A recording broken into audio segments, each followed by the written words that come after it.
തിരുവനന്തപുരം വെള്ളറടയിൽ ഒരു ക്രൂര കൊലപാതകം അരങ്ങേറിയിരിക്കുന്നു. തിരുവനന്തപുരത്ത് 48-കാരിയായ പ്രിയംവദ എന്ന സ്ത്രീയെയാണ് അയൽക്കാരൻ കൊലപ്പെടുത്തിയിരിക്കുന്നത്. ഇപ്പോൾ അതിൻ്റെ ദൃശ്യങ്ങളാണ് നമ്മൾ കാണുന്നത്. വൈദികനോടാണ് ഇന്ന് രാവിലെ ഈ പ്രതിയുടെ ഭാര്യാമാതാവിൻ്റെ വെളിപ്പെടുത്തലിൽ ഇത്തരത്തിൽ വൈദികനോട് വെളിപ്പെടുത്തിയതിനാണ് ഈ കൊലപാതക വിവരം പുറത്തു വരുന്നത്. വിനോദിന്റെ ഭാര്യാമാതാവാണ് കൊലപാതക വിവരം വെളിപ്പെടുത്തിയത്. പ്രതിയുടെ മകൾ കട്ടിലിന് താഴെ ഒരു കൈ കണ്ടുവെന്ന് അമ്മൂമ്മയോട് പറഞ്ഞിരുന്നു. ഇതാണ് ഈ നിർണായകമായ കൊലപാതകത്തിലേക്കുള്ള ഒരു വഴിത്തിരിവായി മാറിയത്. ഈ വിവരമാണ് ഇവർ വൈദികനെ അറിയിച്ചത്. കൊലപാതക സംശയം ചൂണ്ടിക്കാട്ടി നാട്ടുകാരടക്കം പോലീസിൽ പരാതി നൽകിയിരുന്നു. 2 ദിവസം മുമ്പാണ് പ്രിയംവദയെ ഇത്തരത്തിൽ കാണാതാകുന്നത്. അതിനുശേഷം പ്രിയംവദയുടെ മക്കളുടെ പരാതി പോലീസ് സ്റ്റേഷനിൽ ഇത്തരത്തിൽ കാണാതാവേ എന്നുള്ളൊരു പരാതി നൽകിയിരുന്നു.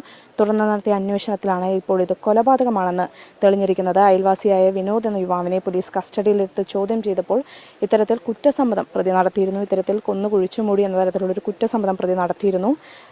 സാമ്പത്തിക തർക്കമാണ് ഇത്തരത്തിലൊരു കൊലപാതകത്തിന് കാരണമെന്നാണ് നിലവിലെ പ്രാഥമികമായിട്ടുള്ള നിഗമനം.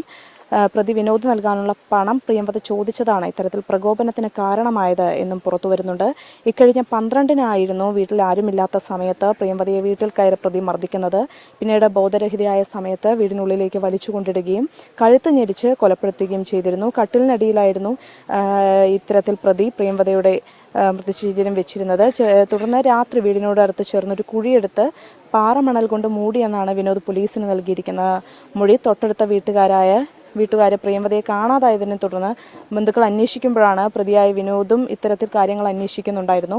മൃതദേഹം പുറത്തെടുത്ത ഇൻക്വസ്റ്റ് നടപടികൾ അല്പസമയത്തിനകം പൂർത്തീകരിക്കും. പോലീസ് ഉൾപ്പെടെ നാട്ടുകാരുൾപ്പെടെയുള്ളവർ ഇപ്പോൾ ഈ സംഭവം നടന്ന സ്ഥലത്ത് തടിച്ചുകൂടിയിട്ടുണ്ട്. ഏതായാലും ഇനി വരും മണിക്കൂറുകളിൽ ഇത്തരത്തിൽ ഇതുമായി ബന്ധപ്പെട്ട് കൂടുതൽ വിവരങ്ങൾ പുറത്തു വരുമെന്നാണ് അറിയാൻ സാധിക്കുന്നത്.